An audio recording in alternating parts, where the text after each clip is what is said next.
Yes, nkwanirizaako nnyo mukwano gwange najjo sinza okuba ng'otuwuliza kutegeeza nti okola kyamaanyi nnyo okwekumira ku mayengo gano. Gen. Muhoozi Kainerugaba, Chief of Defence Force, ate era nga ava mu First Family wa Mwami Yoweri Kaguta Museveni, avuddeyo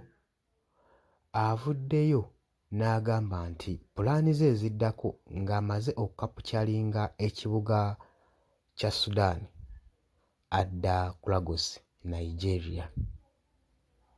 Nkwanirizaako nnyo oli ku UK Updates TV kosinza okuba ng'otuwuliriza mukwano gwange webale nnyo okwekumira ku mayengo gano.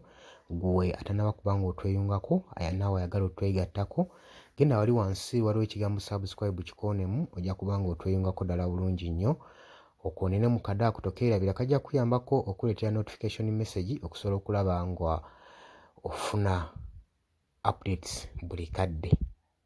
Abali e Bulaaya mbaanirizaako nnyo mukulike obwakedde nkiwa buli muntu byamugendedde bulungi ekiro ky'olwaleero.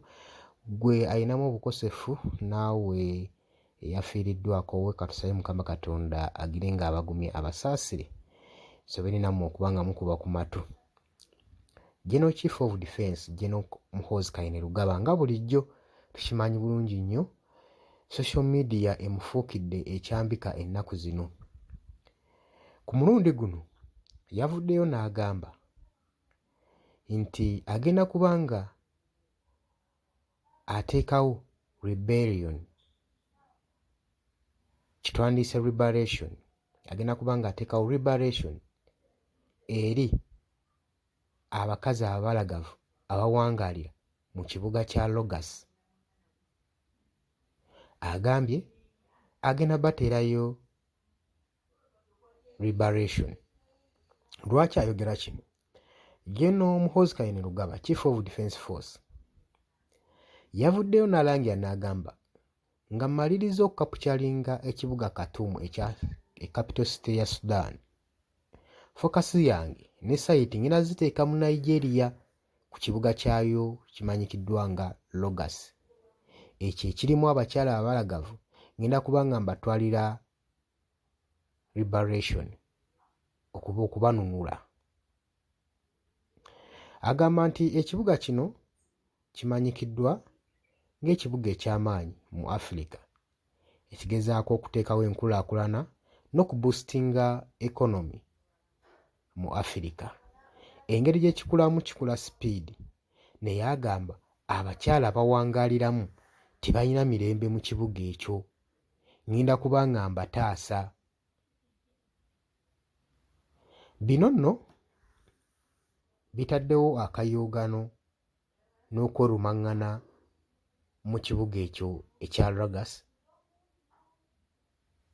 kubanga ajjukira nti si gwe mulundi Gen. Muhoozi Kainerugaba okuba ng'akola controversy statement singa bwe ziti, okuba ng'ateekawo akola statement ku social media ezennyamiza bannayuganda si bokka ssaako n'amawanga ago g'abawooninga.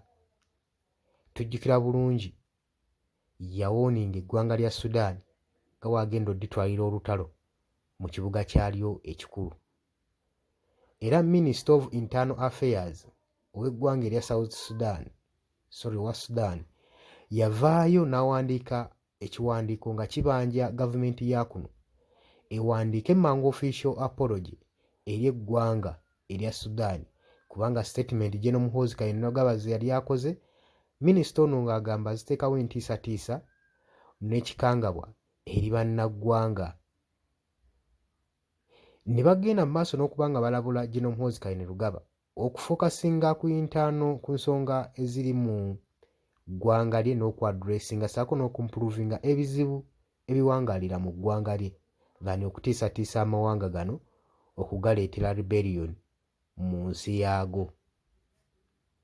Kino nno kidrowinzeewo tension nga kiraga ng'eggwanga lya Uganda we liri mu buzibu mu nsonga za diplomatic relations, enkolagana ey'ebunaayira n'amawanga gano.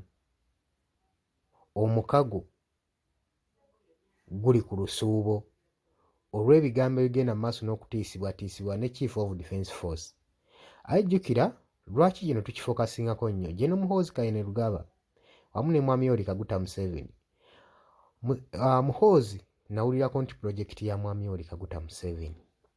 Kati kitegeeza mwami Museveni alina enteekateeka ezireeta Gen. Muhoozi Kainerugaba ku ntebe. Kati amawanga gano n'olaba ga reactinga ku statements zino newankubadde byakusaagirira ebiri ku mukutu ogwa Twitter, alinamu okwekengera singa Museveni anaamala n'akola ensobi n'aleeta mutabani we ku ntebe. Mutabani we okusinziira ku ndowooza ye ne byajja abala okusinziira ku strategies ze yanditeekawo obukyabagana mu mawanga gano, enkolagana yaago international diplomacy n'etandika okuba nga ettattanyizibwa gwe mukwano gwange ali yampuliriza. Olowooza ki ku nsonga eyo eya Gen. Muhoozi Kainerugaba okugenda mu maaso n'okuba nga awooninga amawanga ageetoolodde ab'omukago? Bwe ki ky'okirowoozaako? Gyamu mu comment section osobole okuba ng'otangaaza eggwanga. Gw'ayagala otweyungako genda ali wansi waliwo ekigambo subscribe okikooneko, ojja kuba osobola bulungi nnyo tweyungako n'okujja mu comment section likinga sharinga. Mbaagala nnyo, mwebale kwekuumira ku mayengo gano aga UG Updates TV.